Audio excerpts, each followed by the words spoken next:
Welcome back.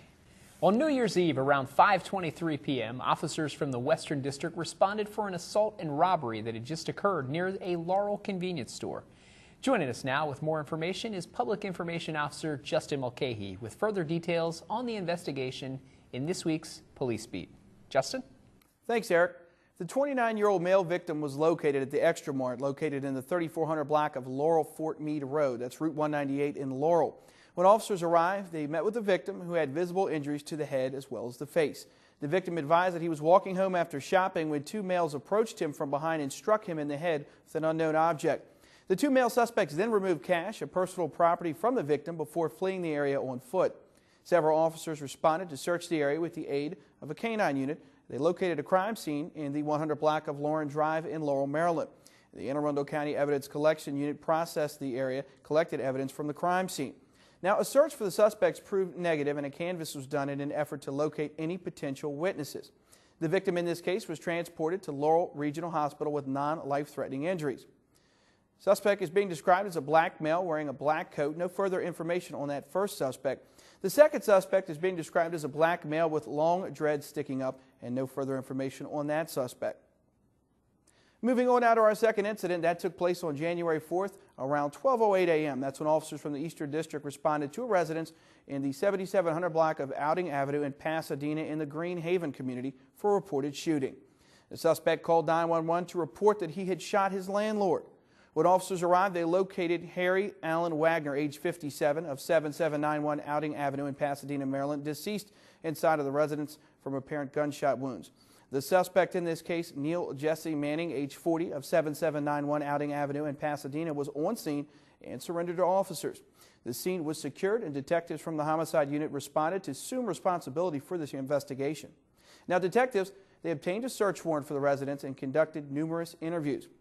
Based on the investigation, the aforementioned suspect was interviewed and subsequently charged with first-degree murder as well as related charges. The motive remains under investigation at this time. Anyone with information on the incident is urged to contact Detective Norval Cooper of the Homicide Unit at 410-222-3453. Now, as always, if you have any information on any of the incidents that we mentioned on the show, don't hesitate to call, email, or text your tip to Metro Crime Stoppers Hotline. It's available 24 hours a day, toll-free at 1-866-7-LOCK-UP, or text message MCS plus your message to crimes at 274-637. You can also visit the website. That's www.metrocrimestoppers.net. Remember, phone calls are not recorded and callers remain anonymous. You might be eligible for a cash reward of up to $2,000. Back to you, Eric. Thank you, Justin. This week, Mary Felter from the Department of Aging joins us with guests Diane Zombo, Karen Sider, and her dog Tiger. They're going to tell us about some great visitation programs for seniors and how you and your pet can get involved. Mary? Thank you, Carla. Today my guests are Diane DeZambo, who's director of the Pets on Wheels, Life Enrichment, and Mom and Me program, and Karen Sider, who is also affiliated with Pets on Wheels and has brought along her good dog Tiger. Doesn't look like a tiger, but thank goodness, to tell us a little bit about the Pets on Wheels program and the other parts of the program. Welcome to Week in Review. Thank you, Mary. We're happy to be here. I know that it's the new year and that some people are beginning to think about volunteering and what can they do to help others in this coming season. And I know you have some orientations coming up, so I thought maybe you could tell us a little bit about all of your programs. Number one, it's a long name, Pets on Wheels, Life Enrichment, Mom and Me. Tell us a little bit about Pets on Wheels first. Surely. Pets on Wheels, well, first of all, the program, Pets on Wheels, Life Enrichment, Mom and Me, is just a single visitation program. And there are 3 ways to visit. You can visit alone with your pet or bring your small child or grandchild with you. I'll address Pets on Wheels first. That's a very successful part of our program.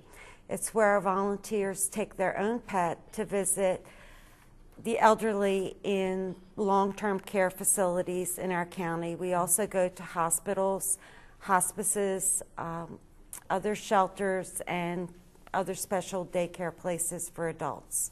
And what is Life Enrichment then? Life Enrichment is when our volunteers go by themselves. People in long-term care facilities are lonely. They have a lot of hours to fill up during the day. And so welcoming a friend, which is what our volunteer becomes, a friend, it gives them something to look forward to. And our volunteers read to them or play games. They can take them for a walk or simply sit and listen. And Mom and Me looks like something where you would bring your child to that, right? Absolutely. The spontaneity of a child, the surprise of a child is very rewarding when you're in a facility. Just to have them recite a nursery rhyme, sing a song, the unpredictability can take an ordinary day and make it very special. A lot of times, too, the small children that do go and visit end up with surrogate grandparents.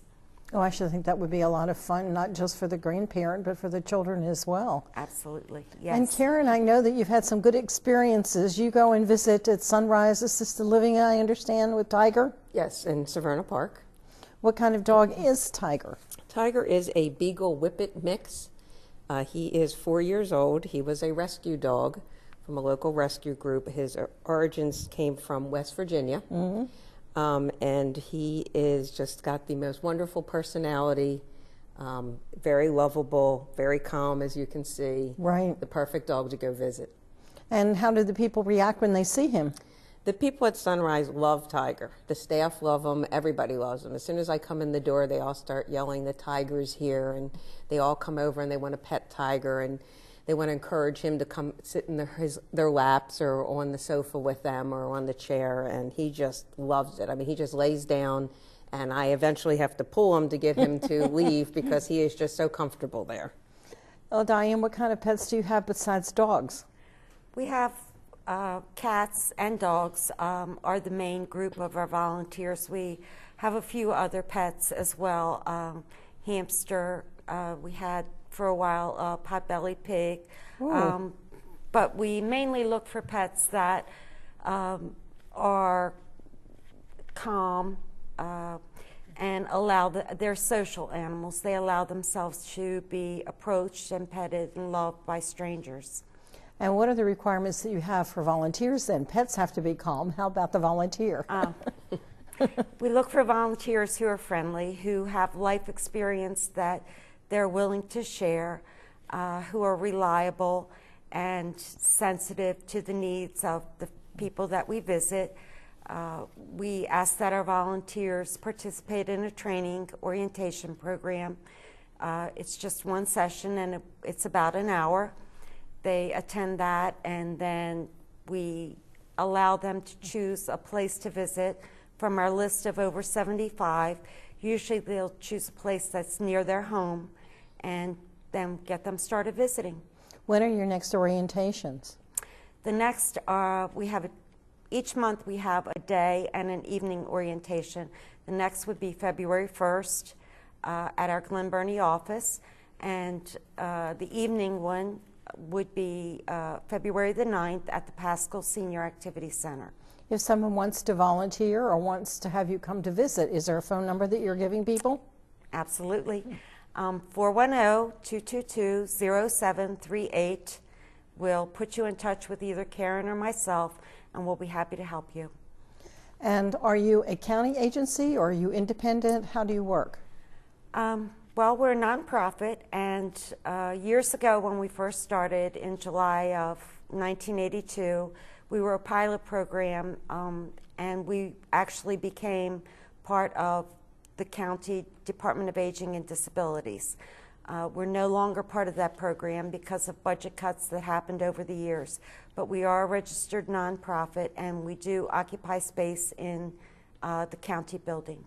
That's at 7320 Ritchie Highway, correct? Yes, ma'am. And that's where you'll have one of your orientations, correct? Yes.